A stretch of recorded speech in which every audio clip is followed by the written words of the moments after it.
तपाई यतिखेर हेर्दै हुनुहुन्छ त्रिशुली खबर टिभी। 24 घण्टा ताजा खबरको लागि हाम्रो च्यानललाई सब्स्क्राइब गर्नुहोला, नजिक रहेको बेल आइकन दबाई हामीसँग जोडिनुहोला।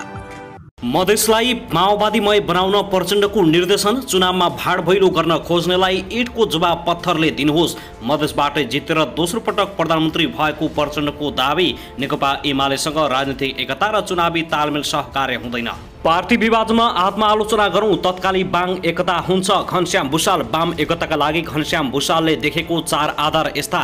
स्थानीय निर्वाचनमा वाम गठबन्धन गरेर एकताको आधार तयार गर्नुपर्छ। मधेसका नेता भित्राउँदै एमाले अध्यक्ष केपी शर्मा ओलीले भने अब जय मधेस भन्ने नै नेकपा एमाले हो। एमाले प्रवेश गर्नेहरूले भोलि पछिताउनु पर्दैन। 15 वर्ष अघि एमाले छाड्दा एक्लै गएको थिए, फर्किँदा टिम लिएर आएको छु। प्रेमबहादुर सिंह। तराई ठगी गर्ने भाँडो भएको केपी शर्मा ओलीको आरोप। एमाले डाक्टर इन्जिनियरको पनि पार्टी हो।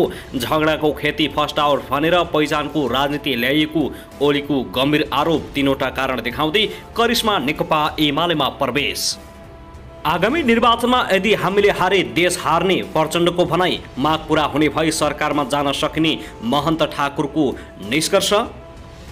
राप्रपा नेपाल अब कांग्रेस कम्युनिस्टको विकल्पमा, कमल थापाको भनाई। एकाएक प्रधानमन्त्री देउवालाई निकै ठूलो धक्का, चिनिया विदेश मन्त्री 11 गते आउने। र काठमाडौँका शासकले मधेसका जनतालाई जहिले पनि दोस्रो दर्जाका नागरिक ठानेको प्रचण्डको आरोप। अब बस्ने संसद बैठकबाट नागरिकता विधेयक पारित हुने प्रचण्डको दावी। एकाएक केबमा बम विस्फोट हुँदा 8 जनाको मृत्यु। अब हेर्नुहोस् पूरा समाचार।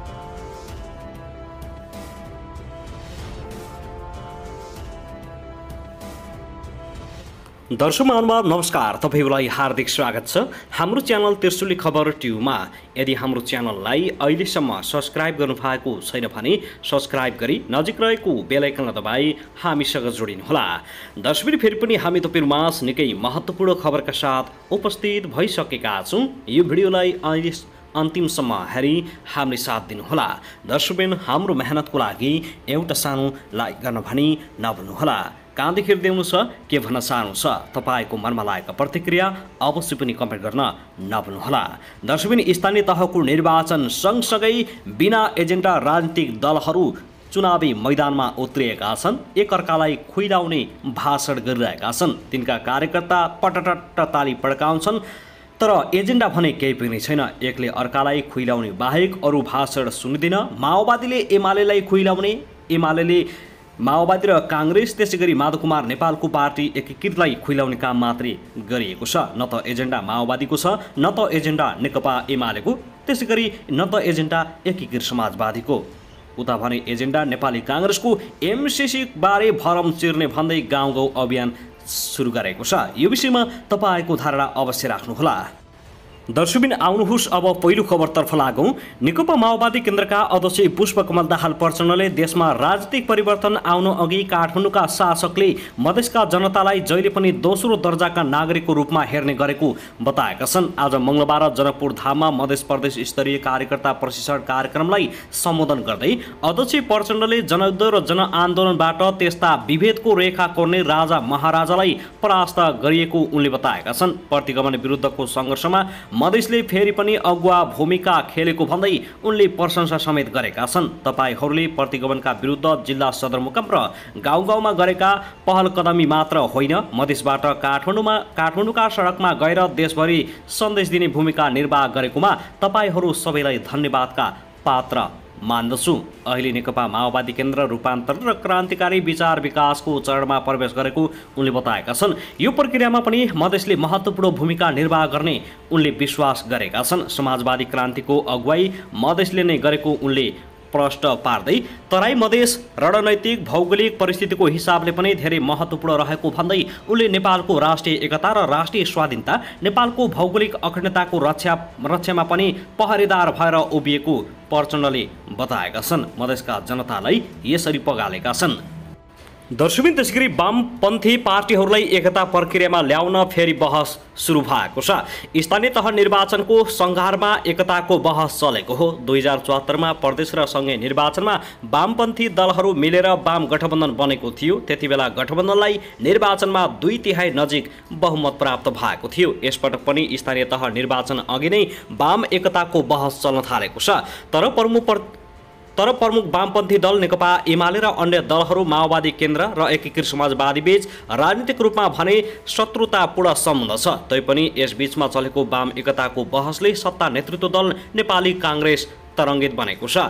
मंगलबार विराटनगरमा नेता डा शेखर कोइरालाले वामपन्थी दलहरू मिल्लान् भन्ने चिन्ता काङ्ग्रेसलाई भएको बताएका छन्। सबैको मत गठबन्धन गरेर जानु हुँदैन भन्ने छ। तर यसो भनिरहँदा 2074मा जस्तो एमाले र माओवादीहरू फेरि मिल्लान् के भन्ने चिन्ता पनि छ। उनले भने कोइराला वामपन्थी दलहरू माओवादी केन्द्र र एकीकृत समाजवादीसँग काङ्ग्रेसले निर्वाचनमा गठबन्धन गर्न नहुने पक्षमा उभिएका नेता समेत हुन्। यसरी काङ्ग्रेस तरङ्गित हुने गरी वाम एकताको बहस छेड्ने नेकपा एमालेका नेता घनश्याम भुषाल हुन्। आइतबार पोलिट ब्युरो बैठकमा उनले वाम एकता प्रक्रियाको नेतृत्व एमालेले लिनुपर्ने बताएका छन्। मंगलबार पनि काठमाडौँमा पत्रकारहरूसँगको छलफलमा उनले भने ती पार्टीका वैचारिक र सैद्धान्तिक समस्या छैनन्। हामी जाने बाटो एउटै हो भने 3 पार्टी किन चाहियो। उनका अनुसार वामपन्थी शक्तिहरू बीचको वर्तमान विभाजन कृत्रिम हो। हुन पनि वामपन्थी दलहरू एमाले माओवादी केन्द्र र एकीकृत समाजवादीमा प्रवृत्ति विगत मतभेद देखिएको छ। तर वाम एकता चाहियो भने रातरात एक हुन सक्ने भन्दै काङ्ग्रेस तरङ्गित भएको छ। वाम एकता भयो भने कम्युनिस्टहरू एक हुने र काङ्ग्रेसलाई हार्ने चिन्ता बढ्दै आइरहेको छ। काङ्ग्रेसलाई खुइलाउने काम भएको काङ्ग्रेसले बताउँदै आएको छ। दर्शकबिन त्यसैगरी नेकपा एमालेका अध्यक्ष केपी शर्मा ओलीले एमाले किन प्रवेश गरिएछ भनेर पछुताउनु पर्ने अवस्था हुन नदिने प्रतिबद्धता जनाएका छन्। आज मंगलबार पूर्व मन्त्री प्रेमबहादुर सिंह र अभिनेत्री करिश्मा मानन्दर लगायतलाई पार्टी प्रवेश गराउँदै उनले यस्तो प्रतिबद्धता जनाएका हुन्। प्रमुख प्रतिपक्षी दल नेकपा एमालेमा सिंह देशको हित गर्ने एमालेमा प्रवेश गरेकाले उनीहरूको हित नहुने भन्ने हुन नसक्ने अध्यक्ष ओलीको तर्क रहेको छ। उनले भने म सबै साथीहरूलाई ढुक्क हुन आग्रह गर्दछु। आफ्नो राजनीतिक भविष्य के हुन्छ भन्ने होइन, देशको राजनीतिक भविष्य सुदृढ हुन्छ भने, देशको सीमा सुरक्षा हुन्छ भने, देशको सार्वभौम सत्ता सुरक्षा हुन्छ भने, स्वाधीनता र स्वतन्त्रता सुरक्षित हुन्छ भने, राष्ट्रिय हितको सुरक्षा हुन्छ भने, नेपालको लोकतन्त्रको सुरक्षा हुन्छ भने, यस्तो स्थितिमा हाम्रा हित सुरक्षित नहुने भन्ने हुँदैन, सिंह देश सुरक्षित हुन्छ। कसैले पनि किन नेकपा एमालेमा प्रवेश गरिएछ भन्ने पछुतो कसैलाई पनि हुँदैन। समाजवादी जनता पार्टी नै एमालेमा समाहित गरेका पूर्व मन्त्री प्रेमबहादुर सिंहले केपी शर्मा ओली जस्तो दूरदृष्टि नेताको नेतृत्वमा देश निर्माणमा समाहित हुन एमाले प्रवेश गर्नुपरेको बताएका छन्। त्यस अवसरमा उनले आफ्नो पार्टी र आफ्नो प्रवेशले नेकपा एमालेलाई झनै सुदृढ बनाउन सहयोग पुग्ने पनि विश्वास व्यक्त गरेका छन्। त्यस्तै अभिनेत्री करिश्मा मानन्दरले केपी शर्मा ओलीको देश र जनताप्रतिको प्रतिबद्धता साथै त्यसका लागि आवश्यक क्षमता र कौशलताका कारण आफू नेकपा एमालेमा प्रवेश गरेको बताएका छिन्।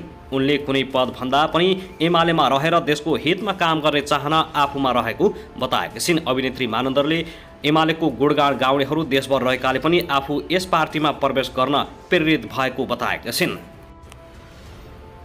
दर्शकबिन त्यसैगरी रुसी सेनाले युक्रेनको राजधानी किएभ स्थित एउटा सपिङ मलमा शक्तिशाली बम विस्फोट गराउँदा कम्तीमा 8 जनाको मृत्यु भएको छ। विस्फोटमा केही घाइते भएका छन्।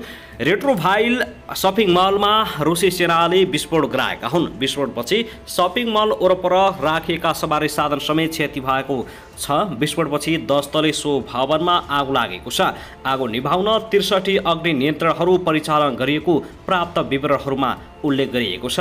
पछिल्लो समयमा रुसी सेनाले आवासीय भवन र सैनिक अखडाहरूलाई निशाना बनाएको छ। रुसी हमलामा अहिलेसम्म 1 करोड युक्रेनले घर छाडेका राष्ट्र सङ्घको शरणार्थी सम्बन्धी निकाय UNHCRले जनाएको छ। 14 फेब्रुअरीदेखि सुरु भएको रुसी हमलामा लाखौं युक्रेनले विभिन्न देशमा शरण मागेका छन्। दर्शकबिन त्यसैगरी क्रिप्टोकरेन्सी सम्बन्धी एउटा प्रकरणमा आफ्नो नाम मुछिएपछि अभिनेत्री प्रियङ्का कार्कीले आफूले कानुनी उपचारबारे परामर्श थालेको बीबीसीलाई बताएका छिन्। फेसबुकको एउटा स्पोन्सर पोस्टमा कार्कीको फोटोसहित इन्भिजिबलफ्रेन्ड्स.co नामक वेबसाइटको लिङ्क राखिएको विज्ञापन केही दिन अघि देखा परेको थियो। त्यसपछि उक्त विषयमा आइतबार नेपाल प्रहरीको केन्द्रीय अनुसन्धान ब्युरो CIB ले उनीसँग सोधपुछ गरेको छ। CIB ले त्यसबारे अहिले अनुसन्धान भइरहेको जनाएको छ। CIB का प्रवक्ता श्यामकुमार महतोले स्रोतबाट प्राप्त सूचनाका आधारमा आफूहरू सोधपुछको प्रक्रियामा गएको BBC लाई बताएका छन्। अभिनेत्री कार्कीका अनुसार क्रिप्टो सम्बन्धी विज्ञापन देखेर नेपाल राष्ट्र ब्याङ्कले CIB लाई जानकारी दिएपछि उसले आफूलाई सोधपुछका लागि बोलाएको थियो। हामीले सूचना पाइसकेपछि उहाँ प्रियङ्का कार्कीलाई सम्पर्क गर्यौं, किनभने उहाँको फोटो दुरुपयोग भएको कुरामा उहाँसँग भएको भन्दा भरपर्दो सूचना अरूसँग नपाउन पनि सकिन्छ, त्यसैले अनुसन्धान गरेका हौं।